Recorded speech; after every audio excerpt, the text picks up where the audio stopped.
जर जास्त कुमकुमी असेल तर येणाऱ्या लोकसभेमध्ये कल्याण लोकसभा किंवा ठाणे लोकसभा जिथे उभं राहायचंय तुम्हाला किंवा तुमच्या मुलाला ओपन चॅलेंज, कळलं? तर जिथे उभं राहायचं तिकडे उभं राहा. डॉक्टर श्रीकांत शिंदे जो आहे तुमच्या समोर उभा राहील. शिंदे साहेबांच्या नादाला तुम्ही लागा, डॉक्टर श्रीकांत शिंदेच्या नादाला लागू नका. शिंदे साहेबांच्या नादाला तुम्ही लागा, डॉक्टर श्रीकांत शिंदेच्या नादाला लागू नका.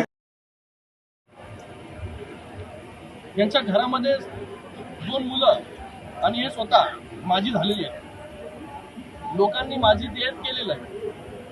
माननीय शिंदे साहेब ज्यांच्यावरती हे टीका करत असतात वारंवार, एका नवख्या उमेदवाराला आनंद परांजपे त्याचं नाव, त्यांना उभं करून आणि त्यांना जिंकून आणून कोणाच्या समोर जिंकले होते?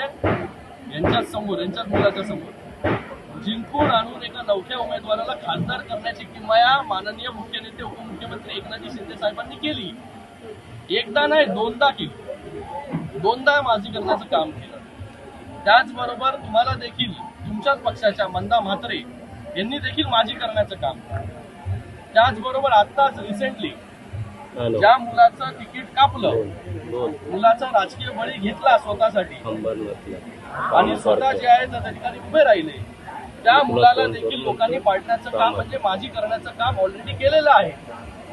ज्याच्या घरामध्ये 3 माझी आहेत त्यांनी जे आहे शिंदे साहेबांना किंवा मला हे माझी करण्याची जी आहे भाषा करू नये म्हणून मी माझ्या कल्याण लोकसभेमध्ये अंबरनाथ, उल्हासनगर, कल्याण डोंबिवली महानगरपालिका आणि ठाणे महानगरपालिकेमधील 25 नगरसेवक हे शिवसेनेने जे आहे स्वतःच्या ताकदीवरती इथे तिन्हीकडे शिवसेनेची सत्ता जी आहे स्थापन केलेली आहे.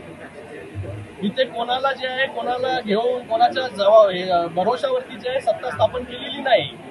100% सत्ता जी आहे शिवसेनेची आहे या कल्याण लोकसभेमध्ये. जर जास्त कुमकुमी असेल तर येणाऱ्या लोकसभेमध्ये कल्याण लोकसभा किंवा ठाणे लोकसभा जिथे उभं राहायचंय तुम्हाला किंवा तुमच्या मुलाला ओपन चॅलेंज, कळलं? तर जिथे उभं राहायचं तिकडे उभं राहा. डॉक्टर श्रीकांत शिंदे जो आहे तुमच्या समोर उभा राहील. आणि मी एक रिक्वेस्ट पण करेल आमच्या महायुतीच्या नेत्यांना की पुढच्या वेळी जेव्हा निवडणूक होईल तेव्हा यांची कुमकुमी जी आहे त्यांना पूर्ण करू द्या. येणाऱ्या काळामध्ये ज्या काही गोष्टी होतील ते तुम्हाला कळतील. ठाणे महानगरपालिका, कल्याण डोंबिवली, उल्हासनगर, अंबरनाथ सगळीकडे ज्या शिवसेनेची सत्ता आहे. या श्रीकांत शिंदेच्या मतदारसंघामध्ये 3.5 कॉर्पोरेशन येतात. 3.5 पैकी 3.5 कॉर्पोरेशन मध्ये शिवसेनेचे वर्चस्व आहे. नवी मुंबई महानगरपालिकेमध्ये 10 जागा ज्या कमी झाल्या या आमच्या स्वतःच्या चुकीमुळे झाल्या. नाहीतर तिथे देखील जे आहे ही काय झालं असतं हे आपल्याला कळलं असतं. आमच्या चुकीमुळे काही जागा कमी आल्या तर तिथे जे आहे 1 कॉर्पोरेशन घेऊन वल्गना करणं. अरे हा श्रीकांत शिंदे जो आहे 3.5 कॉर्पोरेशन निवडणुका इथे लढवतो आणि जिंकतो आणि 3 वेळा जे आहे लोकांनी मला निवडून दिलेलं आहे मोठ्या मताधिक्याने, कधी पाडलेलं नाहीये. येणाऱ्या काळामध्ये जर काही कुमकुमी राहिली असेल तर ती पूर्ण करायची तयारी जी आहे ही आमची नक्कीच आहे. शिंदे साहेबांच्या नादाला तुम्ही लागा, डॉक्टर श्रीकांत शिंदेच्या नादाला लागू नका.